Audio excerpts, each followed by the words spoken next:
Welcome back to the podcast. I hope you enjoyed our holiday hiatus. I know I certainly did. I actually took the whole month of December off, which so far I haven't done. In seasons one and two, I took about a week or two off, but that was about it. I had so many episodes produced that I could just keep releasing them through the holidays and be fine. But this year has been kind of tough. I have a lot going on in my personal life as well as in my professional life, so I kind of had to take a break. And I'm glad I did because it gave me time to think about how I would come back from the holidays with new episodes because I really want to produce episodes that are really beneficial.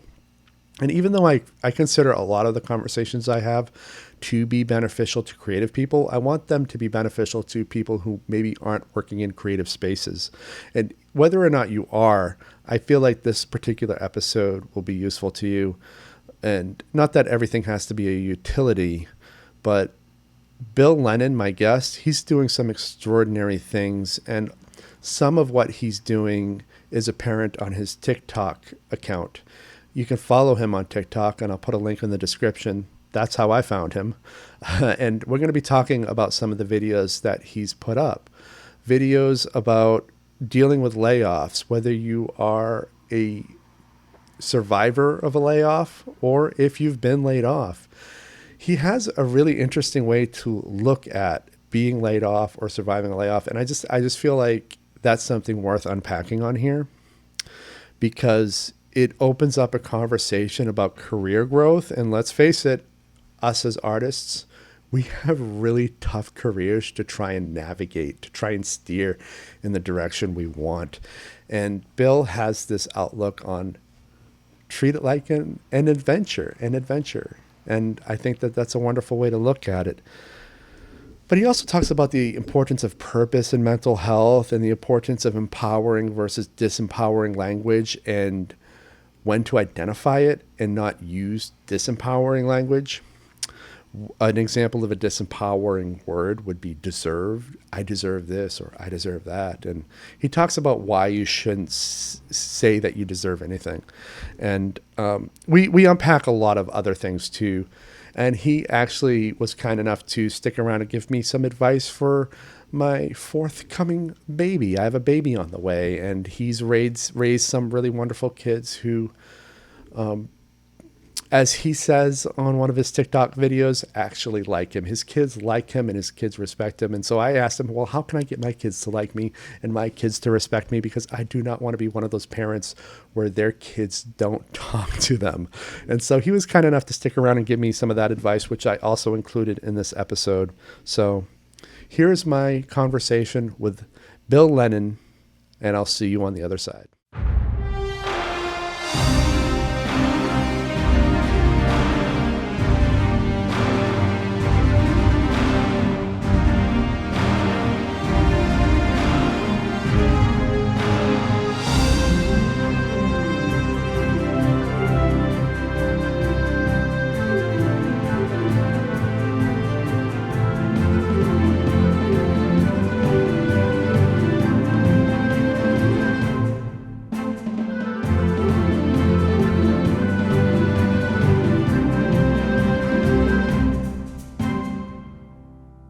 Happy to. Hi, my name is Bill Lennan. I have a somewhat unusual background. I've spent the last 25 years running software teams in Silicon Valley, and frequently my teams did things people said was impossible. And my work has helped everybody from Google and Walmart down to local small business, restaurants, hotels, that kind of stuff. Also in prior careers, I have dabbled in real estate, and I spent 7 years as a Ferrari mechanic, which was fun and interesting. Yeah. Okay, so one of your top videos on TikTok is that you had the shortest Google interview. Yeah. Can you talk about that? Of course, yeah. So, Okay. I got a ping from a recruiter who wanted me to interview for a role at Google. And I read the description and said, I have no idea what you want. I don't want to waste your time, but this description makes no sense. And I sent it back and said, I'm not even going to apply. And they came back and said, no, we really want you to. And I said, well, I don't understand the job because this description is written so erratically that I just don't know what you want. And I'm unwilling to send you a resume because I can't even figure out like how to write a resume that makes sense given the context of what you've got here. And then they said, well, the hiring manager has seen a copy of your resume and wants to interview you. And I said, oh, well, okay, I'll give him half an hour. Because I wanted to know what it was they were looking for, because I actually didn't think I was a good match for the role. And when they, set up the call and the hiring manager got on the phone with me, I said, okay, so, the job description is kind of weird. What is it you're looking to do? Like, what problem are you trying to solve here? And he started off kind of giving this really broad explanation. And I said, it didn't really help me that much. So I started asking much more detailed question based on what he'd said. And he kept saying, well, I have no idea. I don't know how to answer that question. And after 6 or 8 of these, he all of a sudden said, look, you understand the problem better than I do. I could never have asked those questions. When can you start? And I said, in 2 weeks. And that was it.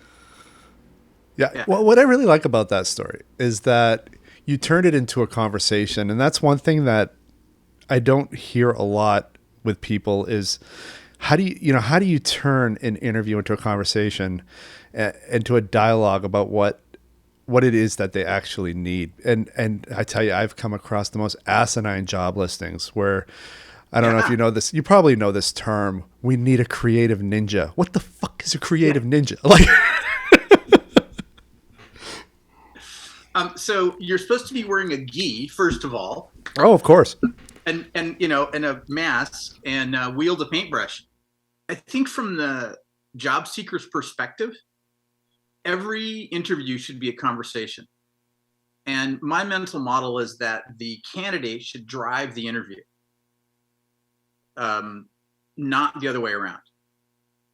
And that we should be asking most of the questions, and we should fully get that we actually have the power in this context because the company has a problem they're trying to solve. And it's our job as the candidate to figure out what that problem is. If somebody wants a creative ninja, that's a great place to say, so what does that mean for you guys? Because I want to be able to translate that into something that's, for me, pragmatic in my own brain. And what are the things that you would see as attributes of a creative ninja? And get them to answer those kinds of questions. Yeah. I agree with that. And it's really something that I wish education systems, like if an education system is going to teach you how to apply for jobs, they should really teach you how to engage with employers this way because it makes so much sense. Right. Let's see here. Let's talk about layoffs. I loved your video about layoffs. So, thank you. You talk about emotional resilience and the word deserve. Can you unpack that a little bit more? Actually, we could start with kind of the crux of what was in that video and just kind of unpack that, because obviously TikTok's 3 minutes thing isn't enough for such an important subject. Sure, of course. Yeah. So, So I've been at companies that had layoffs. I've been at companies where I've been laid off, and I've also been at companies where I had to pick up the pieces after other people got laid off, and carry the weight of what was needed to move forward for the company when a bunch of people had gone and they were like, here, Bill, now it's your problem. And so, yeah, it sucks to be laid off. And there's nothing about layoffs that's easy for anybody. The executives are not happy. They're they're emotionally super distraught, but they don't get to actually come out and talk about it. And the team is, the people being laid off are super upset, and the people that are survivors in the company are terrified because they're thinking like, do we really have enough runway to make it another however long till we get an increase?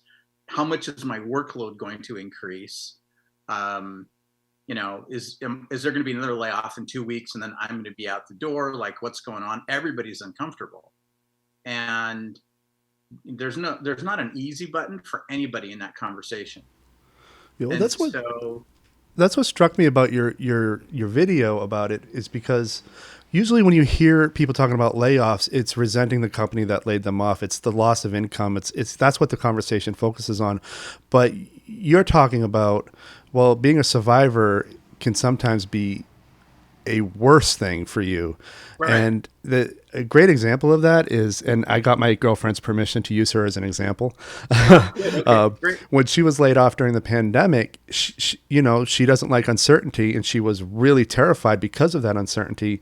But from what she gauged in the aftermath, it was even worse for those who were left behind at the company, because not only did their workload quadruple, but a lot of them just ended up quitting because of that. And I think her manager ended up quitting, and then the person that they hired into her role ended up quitting. And within like a year and a half or something, they had nobody in that department. Yeah. Yeah. Yeah. And that's, I always think about the human side of things. And so, the executives did what executives always do, which is they try to predict the future. And they say, we need this amount of resource to get to that revenue goal, whatever. We need this many people. We need this many machines, all that stuff. And when they're wrong and the revenue doesn't get to where it needs to be, and all of a sudden they're like, oh, we're running out of money, they got to course correct. And that's the nature of business, and that always happens. And there's no company that doesn't have ebbs and flows. Every company does that. Even the US government has had layoffs. And so expecting that you're entitled to a paycheck from a company forever it's unrealistic. And nobody talks about that, right? Nobody says that's unrealistic to expect that you're going to get a paycheck from these guys forever. But we should. Where do you think the expectation comes from, though? Like, oh, will I expect that I will have a career that will only look this way and not like this? And you use the word deserve, which we're going to talk about. I deserve this. I'm entitled to this. Where do you think that mentality comes from? I think it's a lack of functional education. It's a lack of curiosity about the real world and having the experiences growing up to understand those models and those frameworks. And then we see a Disney movie, and Belle and the monster get together and they live happily ever after in this beautiful castle, right? And that's not how careers work. And I saw a few years ago, there was a stat that said, like, the S&P 500 changes by 20% every year. And most people don't pay attention to that. They don't notice that, because they don't look at that whole list. They don't look to see who's coming in and who's falling out, right? And it's like nobody stays in there more than 30 or 40 years, because companies are volatile.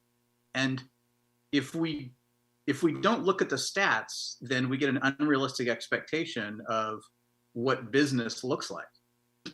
And so, most small businesses don't last more than 3 years.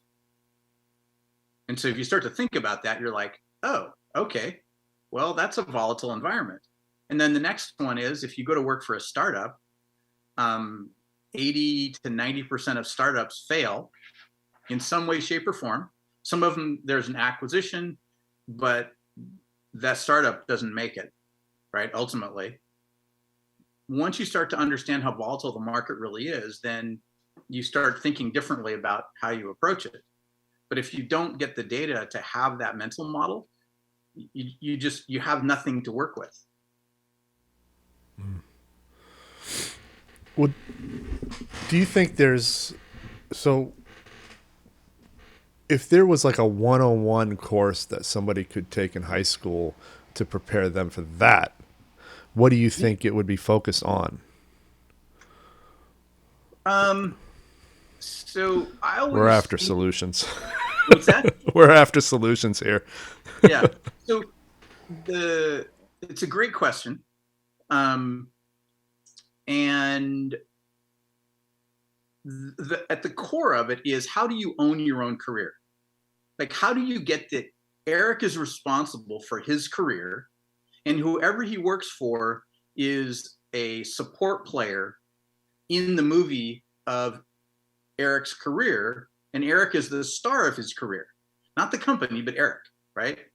And so once you start to wrap your head around that, and you're like, okay, where do I want to go? What do I want to do? What can I learn at this company to advance myself on the hero's journey of my career path, right? And how can I make myself more valuable to the company the longer I'm there than I was the day that I started, right? What are the things that I can do that will, and also the things that make you more valuable to the company, those are also the things that make you more valuable to every company.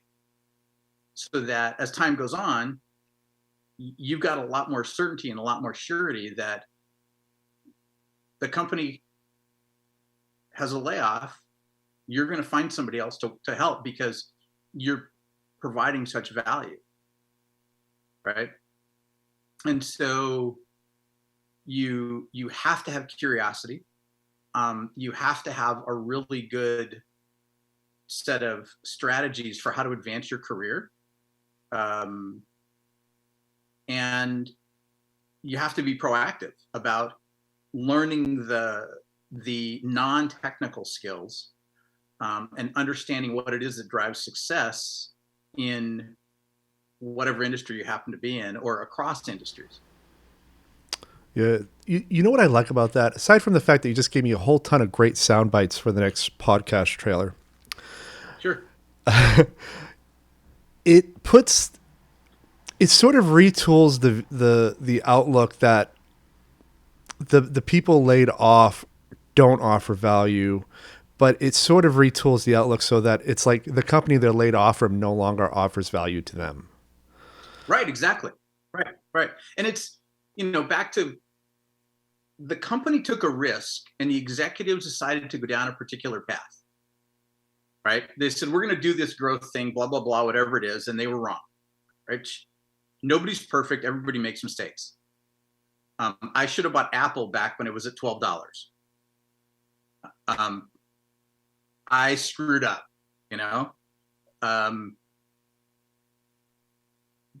but we can always learn from the mistakes and just accept the mistakes. They're part of the adventure, right?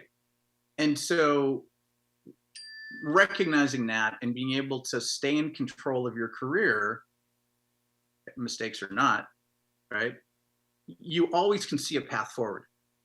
You can always look and go, oh, I've got a dozen different forks in the road that I could go after here. Which one looks the most entertaining to me? Yeah. This is something I advocate for a lot on this show because I talk to a lot of authors and I talk to a lot of filmmakers and mixed media artists. And the problem with the arts is there's always that story they want for themselves because somebody else had that story. Like with filmmakers, for example, there's a story that comes with that career path I got to make that indie film with my friends in my hometown, and then I'm going to get into a big festival and win an award. Then we're going to get distribution for that film, and then I'm going to get finance. Like, and if they're not getting that story, they give up and they don't take ownership of their career from then on. Exactly. Whereas a Right. lot of the filmmakers that actually work just treat it like work. Make a film, then find a way to make the next film, and then find a way to make the next one film and forget the story. Right. And it's Right. sort of a same version of taking ownership of your career. And I love that. Yeah. It's a. I'm super curious, and that has served me well to understand more about wherever I've worked. And I've worked since I was in high school, right? And I've always been curious about what is it that somebody in this business who's successful, what do they know that I don't know? And what is it that gets somebody like me up the ladder to the next step? And how can I help other people in the company? Right? Because ultimately getting promoted is about leveraging our skills to help other people in the company be more productive. And when we can take on the learning that we need to have is really to be able to learn stuff ourselves, get good at it, and then help teach other people in the company how to level themselves up, then that changes the whole game. And it makes us much more employable at a whole lot of other companies. And back to the whole layoff thing, layoffs become not such a big deal. And in fact, we may look at a company and go, okay, to your point a minute ago, this company is not providing me the value to move along on my story the way I want to. Where do I want to go now? Yeah. Yeah, I feel like there's a lot of people who just want to be the company person. Oh, I'm a company man. I've heard that term 1,000 times. And expect the company to actually know who they are to begin with and to honor the fact that they're loyal, that they go to all the parties and what have you. But ultimately, in the end, it's like what you're saying, that you just got to kind of take ownership. Don't expect it. You don't deserve it. Let's actually go into that word deserve, because you mentioned it in this video that we're talking about, but then you had another video just on language, and language that empowers you and language that disempowers you.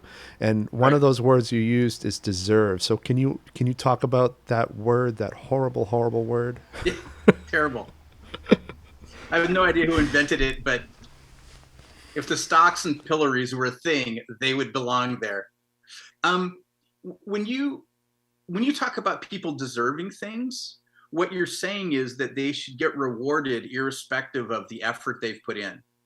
Like, you would never say that your wife deserves an Olympic gold medal for judo, right? Because your wife might not even know how to do judo, and so it would be ridiculous for her to get an Olympic gold medal. Like, that just makes no sense at all. But we have all these other places where we say people deserve blah, blah, blah. And the problem is that we don't articulate fully the level of effort it takes to actually earn that thing, right? And the struggle and the failure and the late nights and the scars and the broken bones and everything else. And the people that do all the work, it completely shortchanges all the effort they put in to achieve whatever it is they've achieved. When you get laid off by a company, the company is doing the best they can in the process of laying you off. Like, there was a lot of financial conversations the executives have about, what's the best way to take care of these people based on where we're at to help them out, to get them out the door. And the folks that are being laid off, unless they're executives themselves and they're part of that conversation and they know they're going, they don't know that story. They don't know that the executives put all this work in to figure out how to maximize within the finances available what you get as you're being laid off.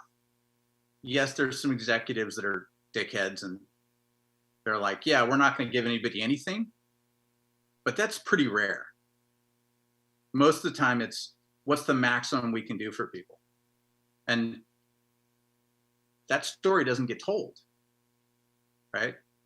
The executives crying themselves asleep at night, that story doesn't get told. You owning your career is the important part. Back to deserve, if the executives could give you more, they would. If they could have laid you off earlier or later around the holidays, they would. But they're doing the best they can with what they have available. And when you start talking about deserving, you're completely eliminating all these other inputs that go into this very complex equation. I like the focus that you have on your TikTok account as it concerns mental health. Mm-hmm. And I would like to talk about that. I would like to talk about the importance of purpose, because you recognize that we need to have purpose. And certainly there are a lot of people that do. The reason that a retired person might go back to work after retiring is because they feel like they don't have a purpose. And it's, you know, I've seen people like that many, many times who you'd think they have it made, but really they're not doing well when they're not working. And Right. yeah, let's talk about purpose. How important is purpose? It matters a lot. Yeah, I think about purpose being a magnet that drags people forward into being better contributors to the world. And it's not necessarily something that you don't necessarily find your life's purpose when you're 19 or 25 or 32.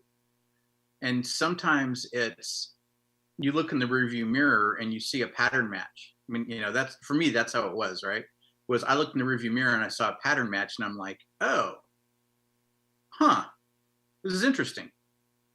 What do I want to do next that'll fit this pattern that I've clearly been doing that works really well for me? What do I do now? Right. And so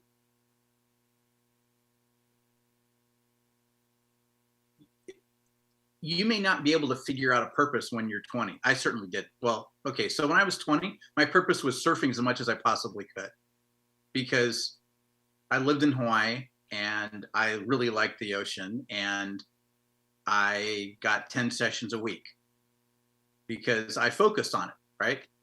And by the time I was 25, I was kind of surfed out, and I wasn't going to go pro. I wasn't that good, and I needed something different. And so I started looking around for what am I going to do next, and I discovered racing cars. And so that got me mechanicking, it got me racing, it got me working on Ferraris, and all of a sudden I had my next step forward, right? The commonality for me across the thread of all my different careers, it's always been helping people. Being a mechanic, I was helping people to keep their cars in good condition or fixing things when they broke them. Real estate was about helping people buy houses. When I was in college, I was a first responder, and I worked in a really nice restaurant. First responders about keeping people alive and getting them into medical care when they need it. Working in the restaurant was about giving people a really amazing dining experience. And now I educate people on how to have good mental health. You know, like I tell my kids, just figure out what you want to do next. Something you want to do for the next 5 years. Plus or minus, and do that, and you will learn. And then you may decide you want to do the same thing in their 5. Awesome. Or you may decide you want to pivot to some degree or other into something else. And that's fine too. Well, you've talked about your kids. I'm interested in how you brought them up to not fear you.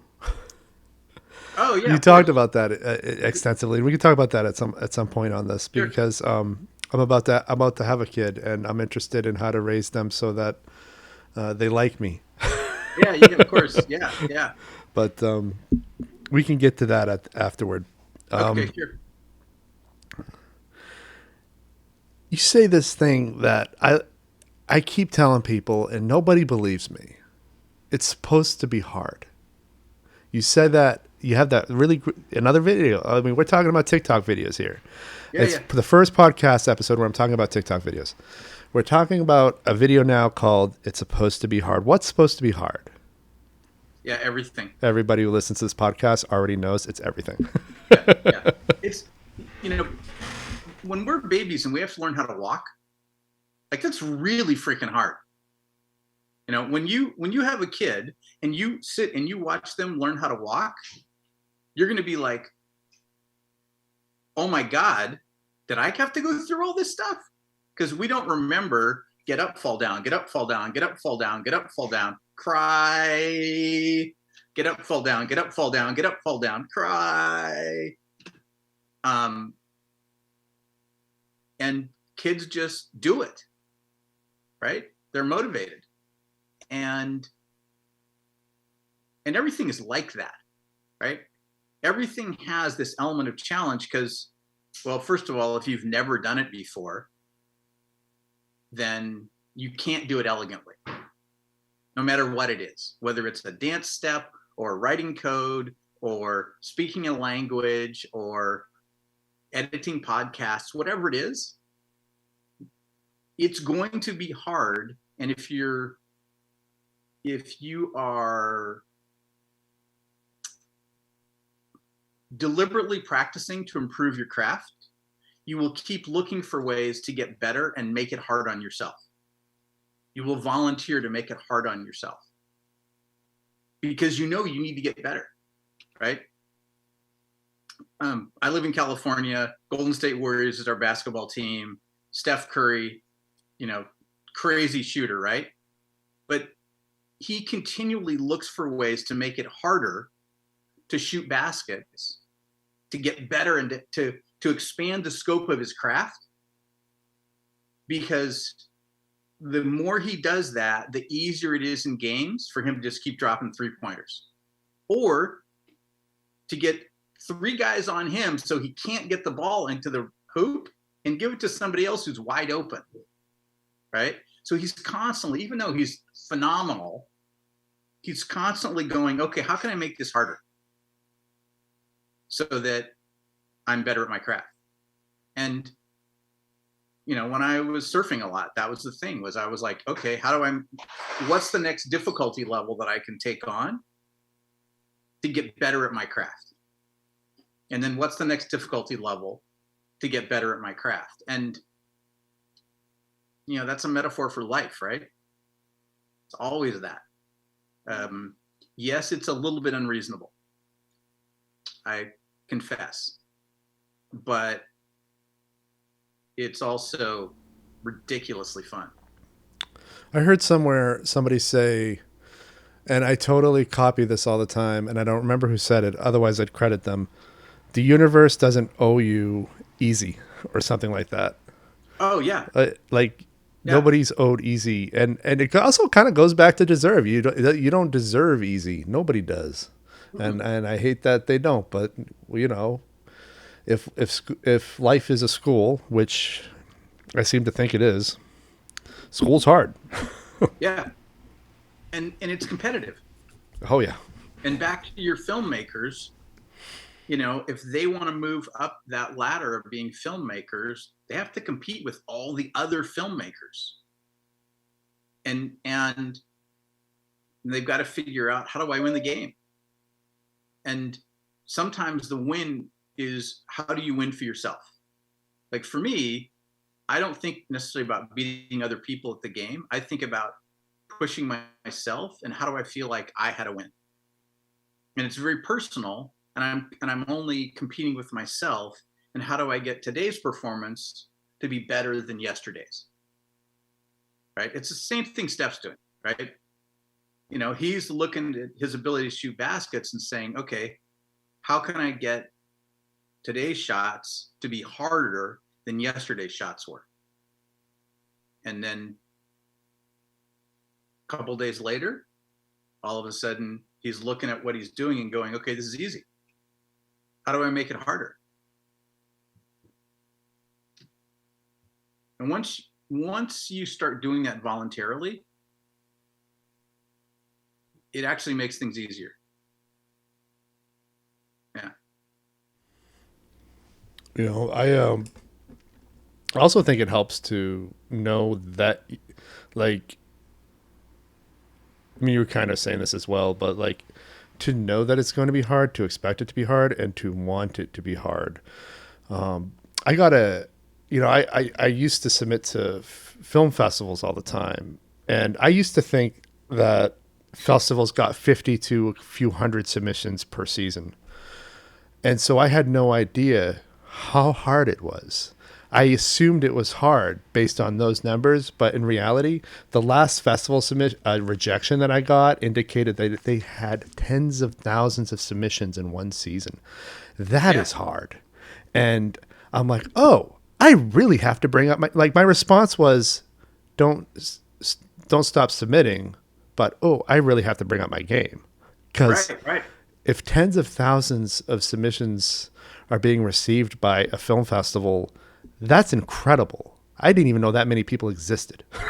Well, of course I did, but you know what I mean. Yeah. No, and that's part of the whole getting the data to understand the playing field. Is figuring it out. I used to work on applicant tracking systems back early in my software days, and so I got to see how many people were applying to jobs at our clients' companies, and it was pretty normal for one of them that they'd put a roll up and they'd get 1,000 applicants, and that's radically different than 50 years ago when stuff went in a newspaper and you had to either hand carry or mail your paper resume to somebody, because then the competition was like a dozen. It's a whole different ballgame. Just the fact that you walked in the door of the store and handed them a resume was really powerful in terms of getting hired. But today, because there's just surplus of applicants, the recruiters are trying to figure out how fast to say no rather than actually reading your resume. It's just, the game has changed dramatically. And once you understand the data, you can go, oh, okay, I don't want to apply that way. I want to actually get a friend in the company to forward my resume to the hiring manager. Or maybe I can even get to know the hiring manager, right? You want to completely go around that whole system rather than get stuck in that 1,000-person queue. Yeah, they do that in the literary world too, where you write a book and you submit it to like an agency. Mm-hmm. They're just looking for reasons not to have to read this manuscript. Though some of them are delighted that they can't stop reading it, at which point they'll usually make contact with you. But yeah, it's not about looking for a reason to take you. It's looking for a reason to not have to deal with you. Right. Yeah. And so then it becomes, okay, what are the things you can do to get around that system? Right. So, you can create TikTok content, right? You can create YouTube videos. You can write and publish it on Medium. My older son decided he wanted to write fan fiction, and so he started writing this novel. And he's got tens of thousands of people who are reading it. And he was originally expecting to get like five people, not 5,000, just 5, period. One of them would be me. And instead, he's got all these people reading it, and he's like, I don't know what to do with this. I'm like, keep writing, have fun with it. Don't worry about it, right? Just imagine that it's me and 3 of your friends who read it. Nobody else matters. Don't stress about all those people out there. But, he could easily write another book and then publish it on Amazon. Yeah, that's really good advice. And that's something that I always think about with this podcast, because this podcast hasn't changed when I started it during the pandemic, I had less than 50 people on YouTube, and it's literally the same vibe episode to episode for the most part. And now so YouTube's been a slow growth, but and there's a little bit over 500 at this point. But I can't, like, I don't feel like I'm talking. I never feel like I'm talking to 500 people. I just feel like it's this. It's just like it was when it was less than 50 of everybody, and everybody when I started was somebody I knew personally.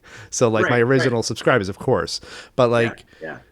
I can't even imagine being in a room with 500 people talking to them. It wouldn't even be like the same. So you can't really think about that because it was Right, just, right, you'll destroy your content if you start worrying about that. They're there for what you were originally.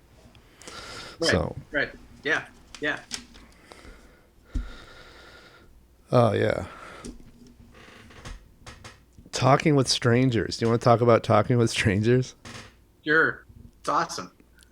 It is awesome. I do it randomly. And in New York, sometimes it's okay. Sometimes people are just like,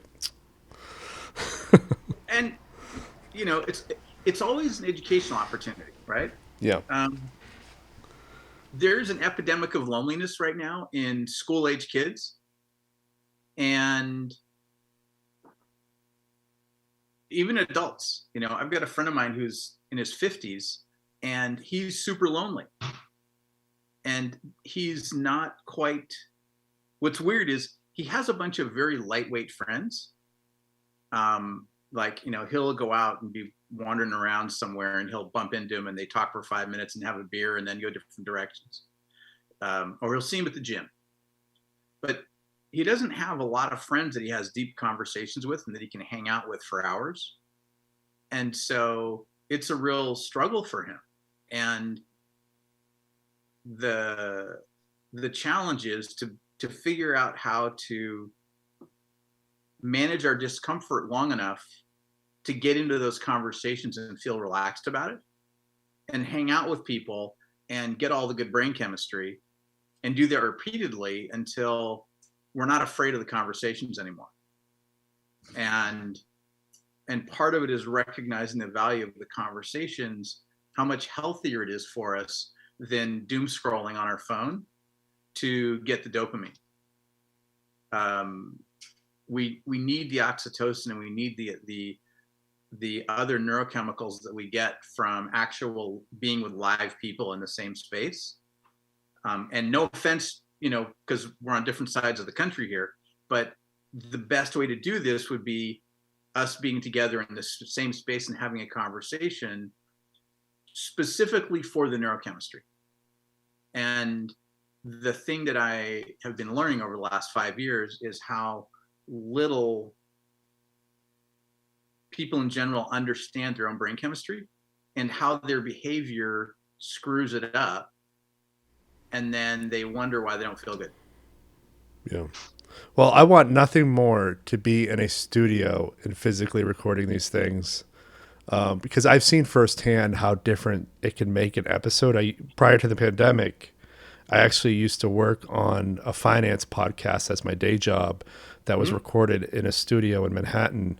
And the conversations were very similar in sort of their casualness, but it makes a world of difference when people are in the room. Right. Because you Yeah. could have showed up with a cup of coffee and I might have had a cup of coffee. We'd be shooting the shit beforehand. But instead, when you log on to Zoom, it's like, oh, we're starting. Right. Right. Yeah. There is no green room. Yeah, no, yeah. That Yeah. green room Yeah. is super important, I found out. Yeah. Yeah. Yeah. And you can't tell that I'm drinking greens. You know. Whereas I've just I'm on I've it's 6 o'clock here, so I'm having my Friday night wine, Nice. Merlot. I'll get there later. Yeah, you still got a couple hours to go, I think. Mm-hmm. But yeah, I love like going into the city and just randomly finding a reason to talk with people. And I think it never really occurred to me why I was doing it, but it absolutely comes down to neurochemistry. Yeah. The uncomfortable reality that I'm looking at is that everything we do relates back to neurochemistry.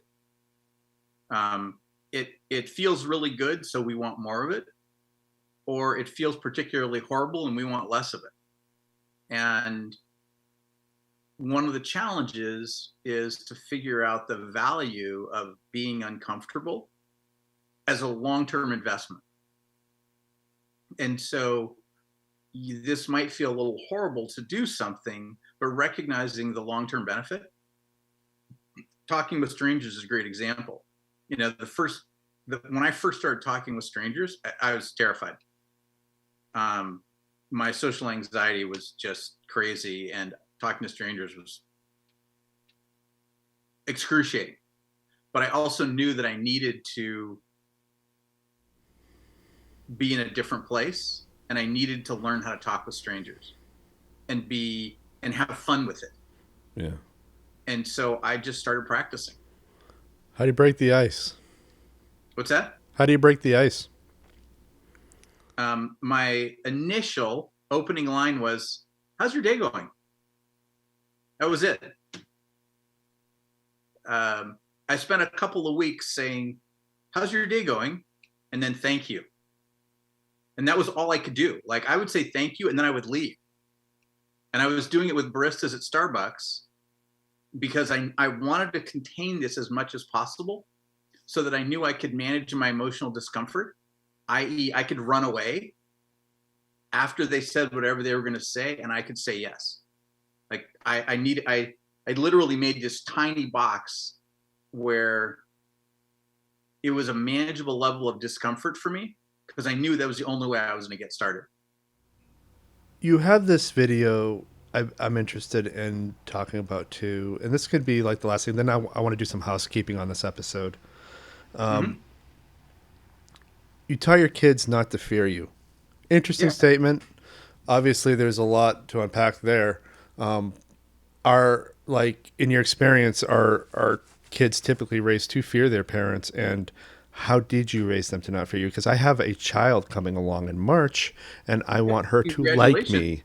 I want her to not Yeah, just yeah. love me, but unconditionally, but I want her to actually like me, because I know so many adults who don't even like their parents, and they're not talking to their parents, and I don't want to ever be a parent like that. Right, right. I need So advice. yeah, no, it's yeah. So for me, the way that I did it was I was completely willing to be unreasonable from the perspective of other adults to do things that would help me bond better with my kids. And so um, I like, you know, when my kids woke up in the middle of the night when they were, you know, they were still babies, right? And they were in their crib and they wake up crying. I would go check on them, not my then wife. I'd go check on them, make sure they were okay. And then I would pick them up and carry them around. And sometimes I'd stick them in a backpack and go for a walk around the neighborhood at 2 a.m.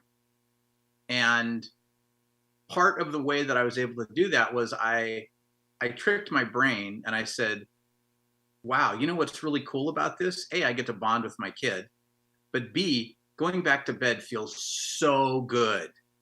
I get this amazing reward when I go back to bed and I'm doing the smart thing and bonding with my kid, right? And so that was the first of my unreasonable hacking my own brain and my own perspective to do something that gave me a really good result. When my kids were 5 months old, we started swimming lessons with them. You can teach kids how to hold their breath when they're 5 months old. And and I'm super aquatic. And so I wanted my kids to be comfortable in the water. And so there's a swim school near here that specializes in teaching babies how to be safe in the water.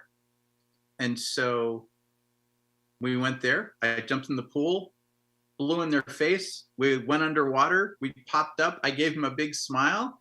And the first couple times, he kind of cried a little bit. And then he started laughing about it. And so that became a thing, right? We'd play in the pool. When he was 5 months old, he couldn't swim, but he could see me having fun, right? And then I would hold him up above the water, and I would go underwater myself and look up at him and just hold him up there. And he could see me underwater blowing bubbles and smiling. And then I'd pop up and he'd be like shaking his head and like, and I'd be like, okay, ready to go underwater? And 1, 2, 3, blow in his face, and we'd duck down and we'd pop up and he'd laugh. I did both of my sons. And then we would go to the public pool and I would play with them in the water. And I would spend a lot of time with them and around them, whether, you know, they were playing with me or they're playing with their kids or whatever, you know, I was kind of like on the fringe. When they started playing, got a little bit older and they started playing soccer when they were like 5, I would go and play with them in the backyard. Like, you know, we'd kick the ball around, you know, they'd shoot goals on me, all that kind of stuff. And then I also, we got a Chariot trailer that goes behind my bicycle. And I put my kids in there and I took them places rather than driving in the car. And it's a much more intimate experience with your kid when you can do that. And so, like Christmas shopping, right? I never dealt with traffic at the mall Christmas shopping, because when you have a bicycle, you just go right past all the cars, you go right to the door, you lock up your bike, and then you take the Chariot, and that becomes your baby carriage, and you walk into the mall and you go run around and do all your shopping while everybody else is out there trying to find a place to park. And for me, that was a huge win, because I got to be with my kids. We got to stay really close. And I just kept doing things like that. You know, and I did that until my kids were, I did that until I had 120 pounds a kid in the Chariot. And that's a great workout, by the way, as a whole other aside. That's an awesome workout. But I used to take them to movies at night. We went grocery shopping like that. I just kept doing a lot of stuff with them. And as they got older, I also modified my communication style. When they became teenagers, I wanted the communication to be more about coaching them than about telling them what to do. And so I didn't do command and control.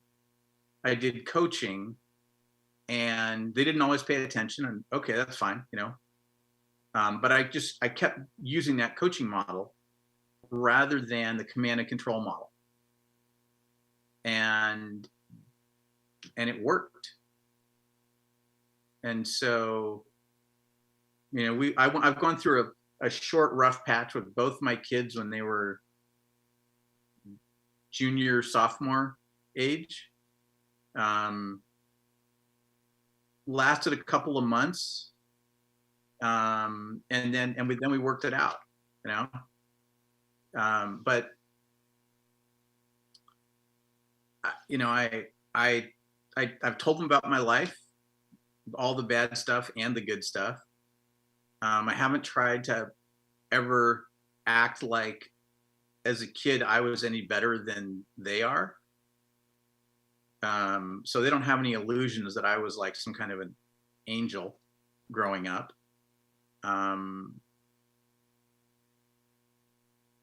And that way they relate, you know, and I keep modeling behavior for them that I want them to emulate.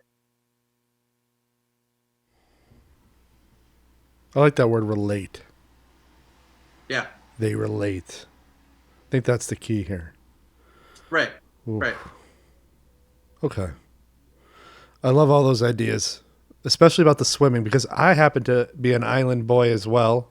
Not the Pacific, though. I grew up on an island off the coast of Maine, and so swimming is very important in my life. So there's this technique that they use in these swimming schools where they teach babies how to swim, and it's super simple. You just, you know, you stand in whatever, you know, like chest deep water, and you say 1, 2, 3, you blow in their face, they hold their breath, you duck underwater, and then you come up and you smile, and they're a little flustered the first couple times. And then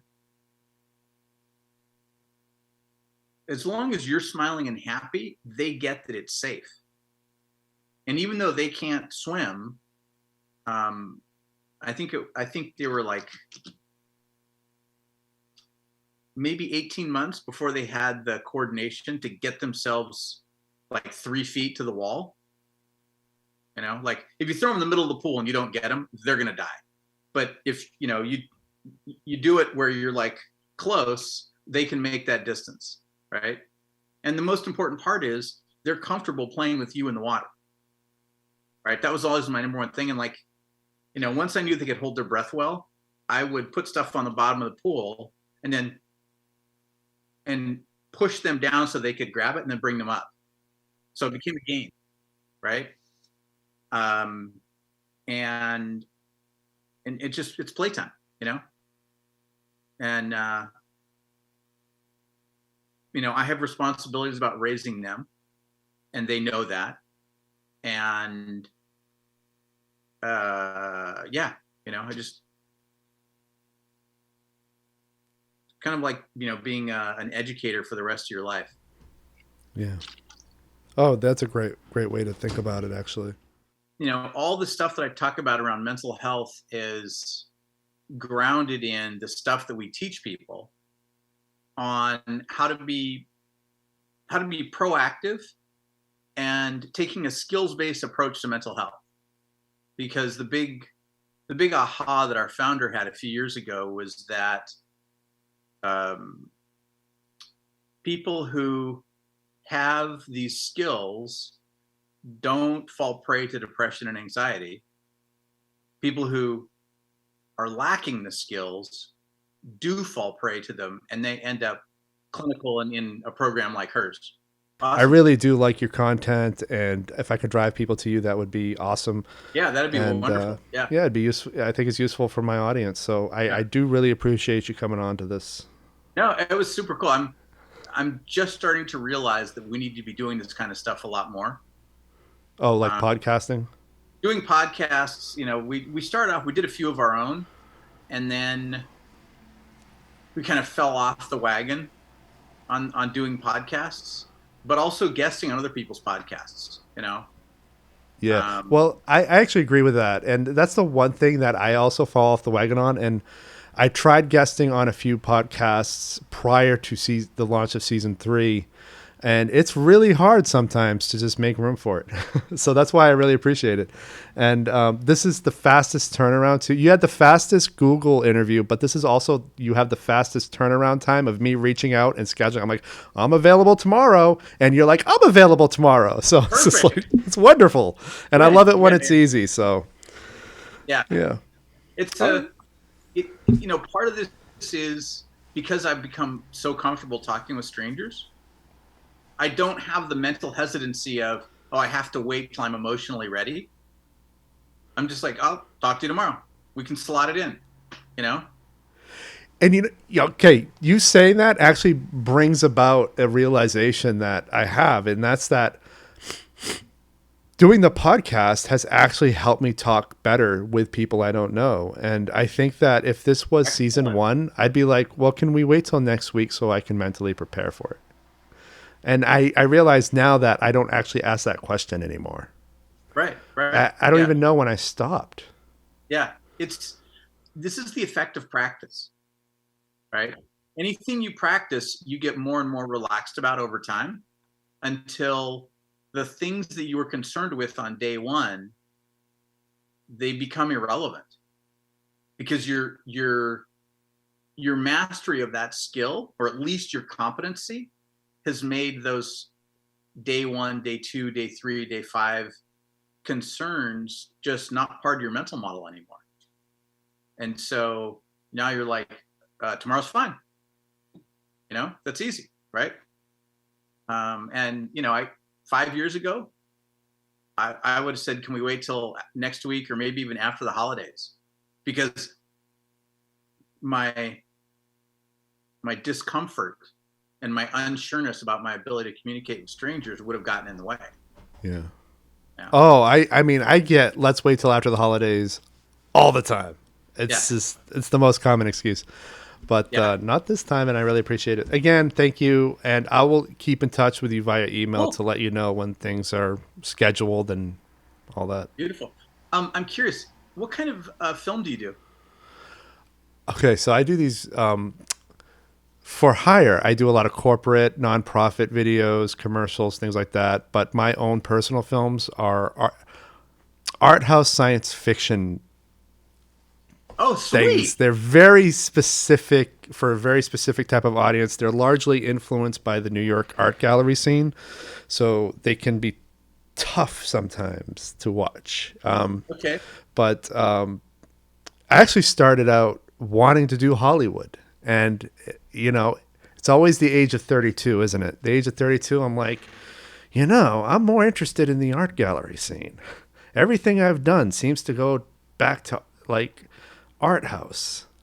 Age of Interesting. 32, as you said before. And in my 30s, I actually quit film, went back to school to focus on writing because I was in this place where I'm like, do I really want to make movies for Hollywood? So I went back to school. I got a BA in cultural studies, and then I went on to get an MFA in creative writing. And by the time I was done, I was like, you know what? I still want to make movies, but not the kind of movies I thought I was going to be making. And I ended up just in this weird genre that just amalgamates art house and science fiction. Where can That's I it. find you? Where can I find some of your work? So if you want to watch them for free with ads, Tubi Sure. TV, Where? Tubi TV, it's Tubi TV. That's one of the platforms people go to just to watch them with ads. They're available for rental and purchase on Prime Video. I think there's a bunch of other platforms too, but I don't use them, so I don't push them. But on my website, like I list all of them. Okay, I've gotten to Tubi TV. Yeah. Now, what So do I search for? one of them is called Fractals. And Fractals is the one that I made over the pandemic without a crew because legally we couldn't make a movie during lockdown. So I didn't have a Got it. crew. It was just me and some actors who basically were in my building for a month. Okay, that's funny. Fractals. Okay, These. I just pulled it up. Let me see if it's. How do I know it's you? All right, what's it look like? Oh, I got it. It's got your name on it. Oh, okay. Okay, And that is then definitely you. the sister film of that movie, which I did between my BA and my MFA studies, is called Death and Life. But on there, it's under Eric Norcross's Death and Life because there was a thing with the title that Hmm, I don't want to get into because it's all technical. But okay. yeah, and that's sort of like that. After my BA, I made this movie, Death and Life. Then I went on to do my MFA, and then during the pandemic, I made Fractals, and that was kind of both of those films are kind of part of that same academic journey. But now I'm doing a monster movie, and that'll Oh, probably take another few years. So, okay. and again, that's going to be like art house because I'm now kind of like unpacking what a monster is in society, different people's perceptions of what a monster is, like mystified by how some people are attracted to certain types of monsters. Like there is actually a sexual attraction to vampires. And then there's also a fetish for werewolves, and I find that very fascinating. So I'm trying to unravel all of that because I can't just make a monster movie. I have to make it hard for myself. That is exactly what you're supposed to do. I know. I mean, we keep coming back full circle with everything that I put on this checklist here of things I wanted to talk about. Yeah, it's you're as long as you're voluntarily making it hard for yourself, you win. Yeah, Thank you. Thank you yeah, very no, much. yeah, very I love cool. that. And I appreciate you asking about my work too. Not a lot of people do. Oh no, when you were talking about being a filmmaker, I'm like, okay, I got to find out more. Like, I need to know, and I've got to figure out how to go see it. So one of my number one rules is to dabble in everything, master of none. So I started out in film and then creative writing, and I try to write in every genre, and then I try to make films in every genre. This is the one that I just talked about, though. That's the one I love the most because that's the one that challenges me the most. And then I also got into mixed media artwork over the pandemic. I used oil paint for the first time. That's a horrifying medium. Like, it takes months to dry. Nobody ever told me that. And I have cats, which means I can never use oils again. Oh my God. But yeah, I just love experimenting with different art forms, and podcasting is one of those. The fact that I'm over 100 episodes now means that it's worked out for me. It could Dang. have very easily been 10 episodes and I'm just like kaput. But no, Yeah, yeah, it's worked yeah. out. I'm really happy that I'm still doing TikTok videos on like all the time, because when I first started, I was like, I don't know if I can do this. And then, because it was really hard. And then it got easier. Well, let me ask you this, and we could definitely include this in the episode as well, because I'm always interested in how people find video based social media. Because doing video is a very specific type of person. How do you decide on TikTok versus all the other platforms out there? Like, what is it about TikTok that works for your brand? Um, we did some pretty cursory market research, and we found out that in the under 25 market, that TikTok definitely had the best distribution. And because our work impacts those people the most, in whatever form, however we're doing it, right? Even if we're training parents and teachers, ultimately it's because they've got kids, right? And so, and also because nobody's talking to that audience about this stuff. I mean, nobody's talking to any audience about this stuff really, because we have definitely leapfrogged the whole world of mental health. But the functional underpinnings of depression and anxiety and other kinds of mental health challenges, nobody talks about. And I was like, well, okay, like these are the people that are struggling the most. Our founder doesn't want to be on camera. And I was like, well, I like being uncomfortable. I'm gonna give it a try and see what happens. And so I started.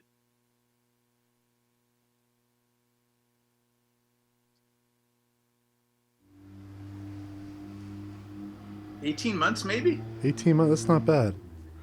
Yeah. And how many videos did you do before you found sort of a mode of operation that was good, that worked for you? I feel like I did about, I don't know, 20, maybe 30 before I finally found a genre of videos that kind of helped me figure out what worked best.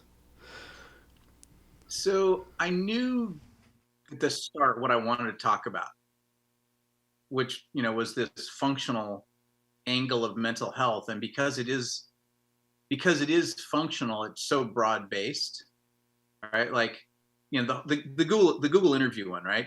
People have a lot of self-limiting mental models around interviewing and getting into companies, and that makes them feel powerless. And powerless is a starting point to depression or anxiety, right? And as soon as you can start to understand the functional root cause analysis and you start to unwind it, it changes the whole game.